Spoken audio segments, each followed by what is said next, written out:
नमस्कार दोस्तों, एक बार फिर से मैं पंकज सिंह आप सभी के अपने YouTube चैनल स्टडी विद प्यार पंकज में मैं स्वागत करता हूं। पॉलिटिक्स की सीरीज को आगे बढ़ाते हुए आज हमारा लेक्चर है राज्य के नीति निर्देशक तत्व, अर्थात जिसको इंग्लिश में directive principle of state policy अर्थात DPSP के नाम से जानते हैं। क्लियर। अब राज्य के नीति निर्देशक तत्व और मौलिक अधिकार, इनको बताया जाता है कि ये दोनों संविधान के मूल आत्मा इनको कहा जाता है, मौलिक अधिकार और राज्य के नीति निर्देशक तत्व। ठीक। तथा साथ ही साथ अगर देखा जाए तो जो राज्य के नीति निर्देशक तत्व है, ये भाग 4 अनुच्छेद 36 से 51 तक इनका विस्तार है, जहां पर मौलिक अधिकार आपके लोकतांत्रिक और राजनीतिक विकास की बात करते हैं। वहीं पर राज्य के नीति निर्देशक तत्व एक लोक कल्याणकारी राज्य की बात अर्थात सामाजिक और आर्थिक राज्य की स्थापना की बात करता है। क्लियर। अब चलिए देखते हैं मौलिक अधिकार। स्पेशली मैंने आज जो राज्य के नीति निर्देशक तत्व तो इनको आर्टिकल बाय आर्टिकल मैंने लिख दिया व्हाइट बोर्ड पर, ताकि आपको स्क्रीनशॉट लेने में आसानी रहे। साथ ही साथ आपको समझाने में मुझे समय कम लगेगा। इसमें लेक्चर थोड़ा सीमित समय के अंतराल खत्म हो जाएगा। ठीक है। चलिए देखिए आर्टिकल 36 में राज्य की परिभाषा की बात की गई है, और यह भी बताया गया है कि अनुच्छेद 12 जो है, जो मौलिक अधिकार में राज्य की भाषा या परिभाषा बताई गई थी, राज्य की परिभाषा मौलिक अधिकार और राज्य की परिभाषा जो राज्य के नीति निर्देशक तत्व बताई गई है, दोनों सेम है। क्लियर। तथा अनुच्छेद 37 इसमें बताया कि DPSP प्रवर्तनीय नहीं, DPSP अर्थात directive principle of state policy, कहने का तात्पर्य राज्य के नीति निर्देशक तत्व प्रवर्तनीय नहीं है। प्रवर्तनीय नहीं कहने का तात्पर्य है कि इनको न्यायालय का संरक्षण नहीं प्राप्त है। क्यों? क्योंकि मौलिक अधिकारों को न्यायालयों का संरक्षण प्राप्त था। क्यों? क्योंकि मौलिक अधिकार राज्य के दृष्टिकोण से देखा जाए तो नकारात्मक थे, लेकिन नीति निर्देशक तत्व जो है राज्य के दृष्टिकोण से सकारात्मक है। ठीक है, पॉजिटिव है। वहीं पर व्यक्तियों अर्थात नागरिकों के दृष्टिकोण से देखा जाए तो नागरिकों के लिए नकारात्मक है। तो जैसा कि मैंने आपको बताया था कि मौलिक अधिकार में जब भी क्वेश्चन आए कि मौलिक अधिकार वाद योग्य है, अपीली है, तो हमारा आंसर होगा यस। लेकिन नीति निर्देशक तत्व जो है वो वाद योग्य नहीं है, वो अपीली नहीं है। क्यों? क्योंकि राज्य इनको लागू करें या न लागू करें, राज्य पे निर्भर करेगा। मौलिक अधिकार हमें मिलेंगे, अगर नहीं मिल रहे हैं तो उसके खिलाफ हम राज्य के अगेंस्ट रिट दायर कर सकते हैं, लेकिन नीति निर्देशक तत्व के खिलाफ हम कुछ भी कार्रवाई नहीं कर सकते। क्यों? क्योंकि ये राज्य के दृष्टिकोण से वाद्य योग्य है, अर्थात ये अप्रवर्तनीय है। क्लियर। इतनी बात समझ में आई। अनुच्छेद 37 में क्या बताया गया कि राज्य के नीति निर्देशक तत्व क्या है? प्रवर्तनीय है, प्रवर्तनीय नहीं है। क्लियर। अगला आर्टिकल 38 अनुच्छेद 38(1) में लोक कल्याणकारी बात की गई है। अनुच्छेद 38 में लोक कल्याणकारी अर्थात वेलफेयर स्टेट की बात की गई है। किसकी बात की गई है? लोक कल्याणकारी राज्य की बात की गई है। कहने का तात्पर्य क्या है? यहाँ पर सरकार जो है सामाजिक और आर्थिक और राजनीतिक न्यायों की स्थापना की बात करती है। जब भी क्वेश्चन पूछा जाए कि मौलिक अधिकार लोक कल्याणकारी है कि नहीं, तो आपका आंसर होगा नहीं है। लेकिन जो आपके राज्य के नीति निर्देशक तत्व है, ये वेलफेयर स्टेट की बात करते हैं। समाज के, देश के, राज्य के हर तबके की सामाजिक, आर्थिक और राजनीतिक हर प्रकार के न्याय की बात करते हैं। और आपको पता होना चाहिए कि ये 3 प्रकार की जो न्यायों की बात हमारे DPS पे मिल रही है देखने को, ये मैंने आपको प्रस्तावना वाला टॉपिक आपको पढ़ाया था। वहां पर मैंने आपको बताया था कि हमारी प्रस्तावना में 3 प्रकार की न्यायों की बात की गई है, सामाजिक, आर्थिक और राजनीतिक। क्लियर। तो वही चीज यहीं पर। तथा सभी को रोजगार की, आय की सुविधा के समान अवसर मिलेंगे। कहने का तात्पर्य है, सभी का तात्पर्य यहाँ पर यह है कि वो चाहे किसी भी धर्म से संबंध रखता है, अगर भारत का नागरिक है तो ठीक है, भारत में निवास कर रहे हैं, तो वो चाहे हिंदू हो, मुस्लिम हो, सिख हो, ईसाई हो, या किसी भी जाति से हो, क्षत्रिय सामान्य वर्ग से है, OBC वर्ग से है, SC ST वर्ग से है, उन सभी को रोजगार की, आय की सुविधा के समान अवसर मिलेंगे। क्लियर। तथा अनुच्छेद 38 में कई सारी बातें की गई हैं। पहला, स्त्री और पुरुषों को आजीविका के साधन उपलब्ध कराए जाएंगे। ये सारी जो जिम्मेदारी है वो राज्यों की है। राज्य कहने का तात्पर्य देश की। क्लियर? स्त्री और पुरुषों को आजीविका के साधन उपलब्ध कराए जाएंगे। कहने का तात्पर्य यहाँ पर यह है कि अगर आप देखें तो इसका कहने का तात्पर्य आजीविका के साधन कहने का तात्पर्य है संविधान का कि स्पेशली जो लोग जिस काबिल होंगे उनको ऐसे उस प्रकार के रोजगार प्रोवाइड कराए जाएंगे। पढ़े लिखे होंगे तो उनके लिए देखिए कौशल विकास जैसी योजनाएं चलाई गई हैं। उनको कुछ प्रशिक्षण दिया जाएगा, प्रशिक्षण के आधार पर वो रोजगार प्राप्त कर सकते हैं। साथ ही साथ पुरुष और महिला दोनों को मनरेगा जैसी योजना लाई गई हैं, इसीलिए ताकि जो लोग पढ़े लिखे नहीं हैं या जो बेरोजगार हैं, जो कि बाहर शहरों में जाकर कमा खा नहीं सकते हैं, उनकी कुछ अपनी मजबूरियां हैं, तो इसलिए उनके रोजगार की व्यवस्था मनरेगा जैसी योजना चलाकर पूरी की गई है। दूसरा पॉइंट है देश के संसाधन जनहित में प्रयोग किए जाएंगे। अब देश के संसाधन जैसे ट्रेन है, हवाई जहाज है, शिप्स हैं, ये जो भी सरकारी साधन है, बसेज हैं, लोगों को एक स्थान से दूसरे स्थान पर सामानों का आयात निर्यात, इंपोर्ट एक्सपोर्ट, इन सभी चीजों के लिए उपयोग जो भी देश के संसाधन है देश के हित के लिए काम में लाए जाएंगे। क्लियर? जो अर्थव्यवस्था से आय संपदा मिलेगी उसका संकेंद्रण नहीं किया जाएगा। संकेंद्रण मतलब सेंट्रलाइजेशन नहीं किया जाएगा। कहने का तात्पर्य यहाँ पर अगर जो भी आय आ रही है टैक्स के माध्यम से, जो भी संपदा आ रही है संपत्ति, ठीक है, उसके माध्यम से अगर वो सेंट्रलाइजेशन हो गया तो फिर राज्यों में वो अपने हिसाब से बांटेंगे। इसलिए आप देखिए कुछ टैक्स ऐसे हैं जो डायरेक्ट राज्य में आते हैं, राज्य अपने हिसाब से उनको खर्चा करता है। क्लियर? समान कार्य के लिए समान वेतन बहुत पूछा जाता है, ये पॉइंट बहुत ज्यादा पूछा जाता है। ठीक, एक ये पॉइंट और एक ये पॉइंट, ये दोनों आप याद रखें। ये भी पूछा जाता है लेकिन इतना ज्यादा नहीं पूछा जाता। क्लियर? तो समान कार्य के लिए समान वेतन स्त्री और पुरुषों, जैसे आप देख रहे हैं कि पहले हमारे यहाँ क्या होता था, आज भी ये विद्यमान है सारी चीजें कि वही काम पुरुष कर रहा है 8 घंटे, वही काम एक महिला कर रही है 8 घंटे 10 घंटे, जो भी शेड्यूल हो काम का, तो वहीं पर पुरुष को 10,000 रुपए मिल रहे हैं, महिला को 8,000 मिल रहा है। क्यों?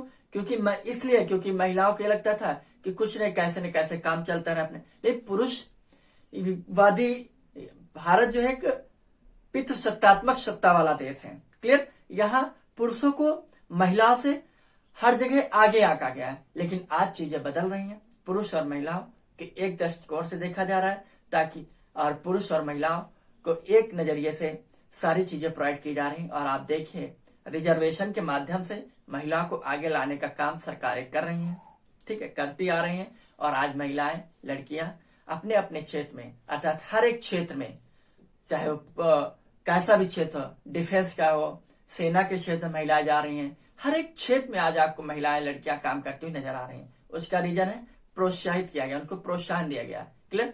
वो रिजर्वेशन के माध्यम से बेशक दिया गया, लेकिन आज ये जो तुलना है, ये जो अंतर आपको दिखाई दे रहा था पुरुषों और महिलाओं के क्वालिटी पर, उनकी क्षमता पर, उनकी योग्यता पर, वो अब नहीं दिखाई दे रहा। वो सरकारें इस पर बराबर काम कर रही थी। तो पुरुष और महिलाओं को समान कार्य के लिए समान वेतन, ये भी बहुत पूछा जाता है। अगला, नागरिकों के स्वास्थ्य की रक्षा करना राज्य की जिम्मेदारी है।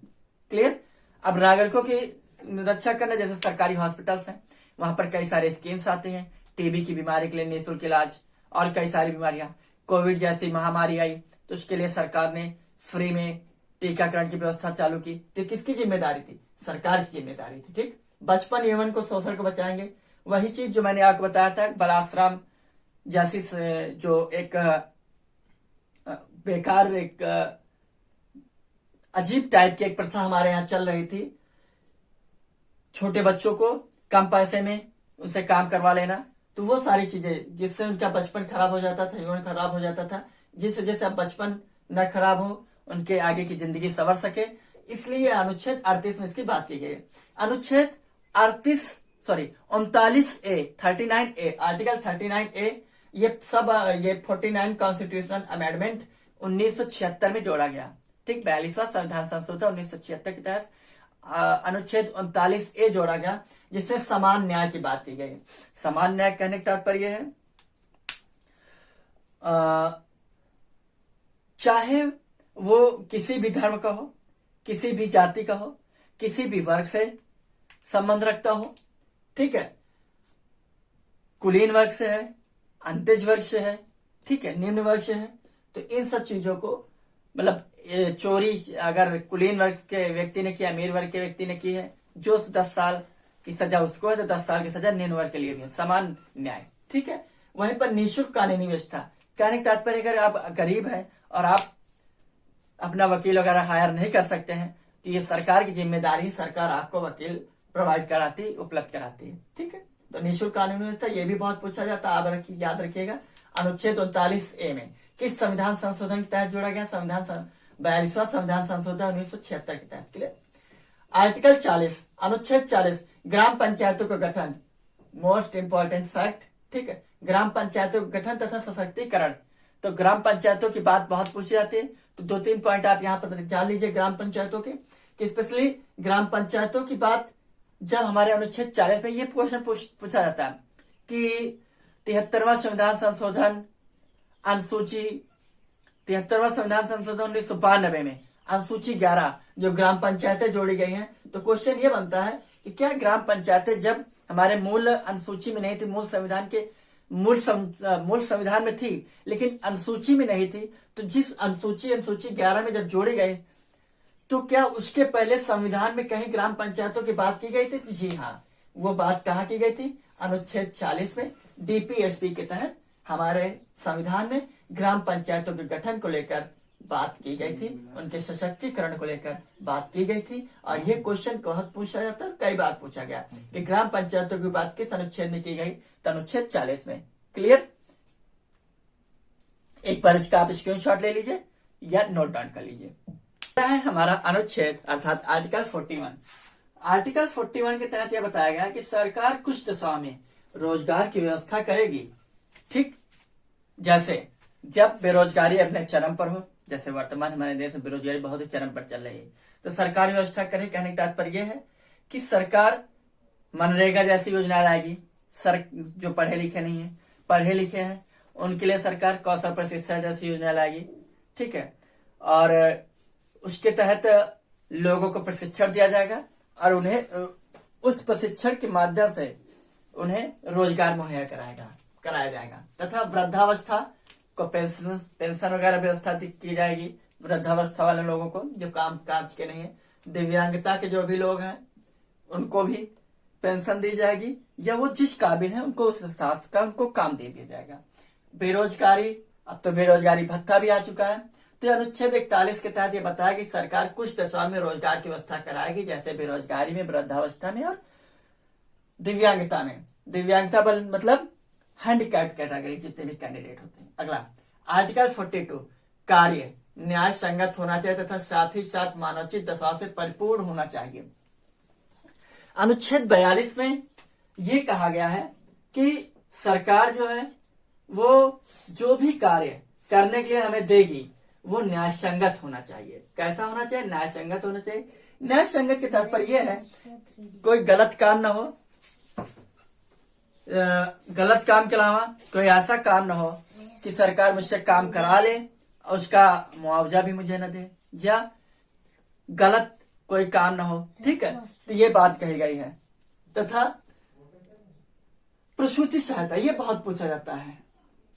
प्रसूति सहायता मतलब जब जो महिलाएं प्रेग्नेंट होती है गर्भावस्था के दौरान, उनको सरकार या निजी कंपनियों के लिए भी अब तो कानून आ चुके हैं कि इनको कम से कम 90 दिन या 6 महीने या 4-5 महीने ऐसे कुछ अलग अलग सुविधाएं हैं।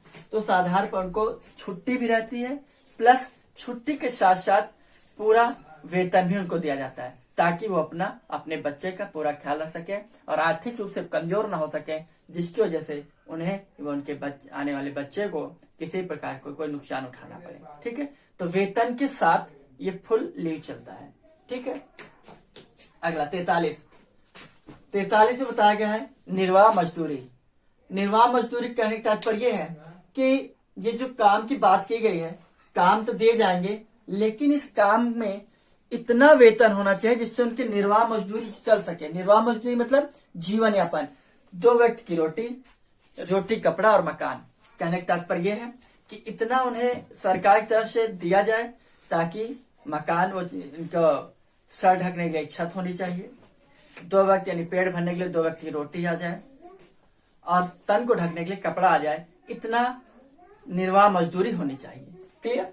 लघु और कुटीर उद्योगों के विकास की बात की गई यहाँ पर कि ये जब कहा गया कि आप हमें देंगे कहाँ से काम आप देंगे, तो ये कहा गया कि आपके ऐसे लोगों के लिए लघु और कुटीर उद्योगों का विकास किया जाएगा। कहा गया चलिए ठीक है, लेकिन अनुच्छेद 43A के तहत यह बताया गया 42वां संविधान संशोधन 1976 के तहत कि जो कुटीर उद्योग होंगे इनमें मजदूरों को भागीदार बनाया जाएगा, अर्थात मजदूरों को भागीदार बनाया जाएगा। कहा गया ठीक है, आपने आज अच्छे लुभावने वादे कर लिए, सरकार से कहा गया कि आपने कहा हम कुटीर उद्योग लगवाएंगे, आपने कुटीर उद्योग लगवाए भी, लगवाने के बाद मुझे काम भी दे दिया, लेकिन कल को जब मशीनरीकरण का युग आ जाएगा तो उस दौरान तो आप मुझे निकाल फेंकेंगे, क्योंकि मशीनें तो एक मशीन कम से कम 100 150 व्यक्तियों का काम करती बराबर। तो कहा गया नहीं, कुटीर उद्योगों के तहत कुटीर उद्योग इसीलिए लगाए जाएंगे ताकि जो लोग उस काबिल होंगे उनको उस पर रोजगार दिया जा सके। इससे देश की बेरोजगारी थोड़ा कम होगी, लोगों को निर्वाह मजदूरी करने का तात्पर्य है, जीवन यापन करने के लिए पर्याप्त उनको मजदूरी मिलती रहेगी। साथ ही साथ फिर ये कहा गया, और ये 42वां संविधान संशोधन 1976 के तहत जोड़ा गया 43A तथा 43B में सरकार सहकारी संस्थाओं का विकास करेगी। सहकारी संस्था मतलब मैंने आपको एक चीज बताई थी कि सरकार सहकारी संस्थाओं की स्थापना करेगी, वो है अनुच्छेद 43B में, जो कि 97वां संविधान संशोधन अर्थात 97 कॉन्स्टिट्यूशन अमेंडमेंट 2011 में जोड़ा गया। लेकिन मैंने कहा था व्यक्ति जो है वो सहकारी समितियों की स्थापना करेंगे, वो है आपके अनुच्छेद 19(3) में बात की गई थी। क्लियर।